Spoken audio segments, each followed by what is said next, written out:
நாவடக்கம் தேவை அவருக்கு. அவருடைய நாவடக்கத்தினால் இல்லாதனுடைய விளைவு தான் இது அத்தனையும். அவர் நாவை அடக்கி வைக்க வேண்டும். இல்லை என்று சொன்னால் பாட்டாளி மக்கள் கட்சி அந்த நாவை அடக்கும். மரக்காண பிரச்சனையில திருச்சி சிறையில் அடைக்கப்பட்டு வெளியில வந்த உடனே மூச்சு திணறு இவரா போய் பாத்துக்கிட்டாரு.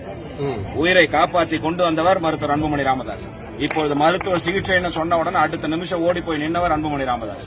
காரணம் அருள் தான். காரணம் அருள் என்ற ஒரே நபர் தான். ஒரு சட்டமன்ற உறுப்பினர் இல்ல, ஒரு சாதாரண மக்கள் பிரதிநிதியாக இருப்பதற்கு கூட தகுதி இல்லாத ஒரு நபரை இப்படி உட்கார்ந்து அழகு பார்த்தது மருத்துவர் அன்புமணி ராமதாஸ் அவருடைய தவறு என்று கூட நம்ம எடுத்துக்கலாம். உண்மையிலேயே சத்தியத்திற்கும் தர்மத்திற்கும் பிறந்திருந்தா உன் புள்ள மேலையும் சாமி மேலையும் சத்தியம் பண்ணிட்டு வெளியில வந்து சொல்லுங்க. யார் வேணாலும் சொல்றா சொல்லு. வெளியில வந்து எதா தெரியல, வெளியில அத்தனை பேருக்கு தெரியல. அந்த இறப்பை வைத்து நீங்க எப்படி சம்பாரிச்சுன்றதுக்கான ஆதாரம் எங்களுக்கு இருக்கு. ராமதாஸ் அவருடைய கொள்கையை முன்னிறுத்தி அரசியல் பயணத்தை மேற்கொண்டு கொண்டிருக்கிறார். அவர் ஒரு ஸ்டாண்ட் எடுத்து எங்களுடைய பயணம் திமுக அரசை இந்த ஆட்சியிலிருந்து அகற்ற வேண்டும் என்ற ஒரு உன்னத நோக்கத்தோட எங்களுடைய பயணத்தை நாங்க பண்ணிட்டு இருக்கிறோம். எங்களுடைய வழி வேற, அவருடைய வழி வேற. அவரு திமுக கிட்ட வாங்கி தின்வதற்கோ எதனா பொறுக்கி தின்வதற்கோ விருப்பப்பட்டு இப்படி செய்யறதா சொல்லலாம். ஆனால் நாவடக்கம் தேவை அவருக்கு. அவருடைய நாவடக்கத்தினால் இல்லாதனுடைய விளைவு தான் இது அத்தனையும். அவர் நாவை அடக்கி வைக்க வேண்டும். இல்லை என்று சொன்னால் பாட்டாளி மக்கள் கட்சி அந்த நாவை அடக்கும். அவர் நேற்றுக்கு பேட்டியில கூட பகிரங்கமா என்ன சொல்றாருன்னா, அன்புமணி தன்னுடைய தந்தையவே கொல்ல முயற்சிக்கிறாரு, அப்ப நாளா ஏமாத்துறோம், அவர் என்ன திட்டமிட்டு கொல்ல பண்றாரு அப்படின்னு சொல்லி ஒரு பேட்டி கொடுக்குறாரு. அவருடைய தந்தை நீங்க பாத்துக்கிட்டு தான் இருக்கிறீங்க இல்லையா? அதான் சொல்றேன் இல்லீங்களா, ஒருத்தருக்கு புத்தி பேதலிச்சு போயிட்டா இல்லாததெல்லாம் இருக்கிற மாதிரி தோணுமா, இருக்கிறது இல்லாத மாதிரி தோணுமா? அப்படி ஏதோ ஒரு மாய உலகத்தில் அவர் வாழ்ந்து கொண்டு இருக்கிறார் என்றுதான் நினைக்கிறோம். மருத்துவர் ஐயாவை பத்தி அனைவருக்கும் தெரியும், மருத்துவர் அன்புமணி ராமதாஸை பத்தி அனைவருக்கும் தெரியும். அவருடைய தந்தை இவர் மகன்.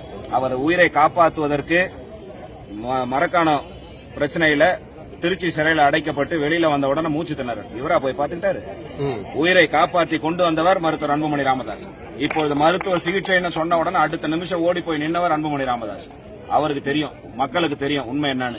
அரசியல் லாபத்திற்காக கேவலமான அரசியலை செய்ய வேண்டாம் என்பதுதான். மீண்டும் சொல்றேன், நாவடக்கம் தேவை.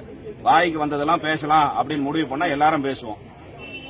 அநாகரிகமான கருத்து வெளிப்படுறது இப்போ ஒரு தாக்குதலா வந்துகிட்டு பொதுவெளியில காரணம் அருள் தான். காரணம் அருள் என்ற ஒரே நபர் தான். ஒரு சட்டமன்ற உறுப்பினர் இல்ல, ஒரு சாதாரண மக்கள் பிரதிநிதியாக இருப்பதற்கு கூட தகுதி இல்லாத ஒரு நபரை இப்படி உட்கார்ந்து அழகு பார்த்தது மருத்துவர் அன்புமணி ராமதாஸ் அவருடைய தவறு என்று கூட நம்ம எடுத்துக்கலாம்.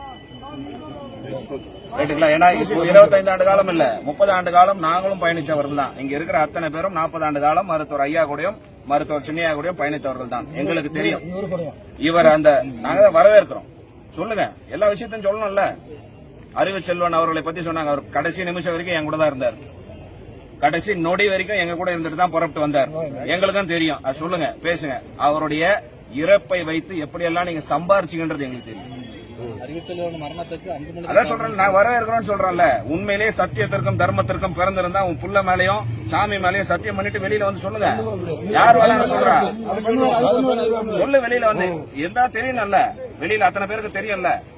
அந்த இறப்பை வைத்து நீங்க எப்படி சம்பாரிச்சுன்றதுக்கான ஆதாரம் எங்களுக்கு இருக்கு. புனிதர் இல்ல.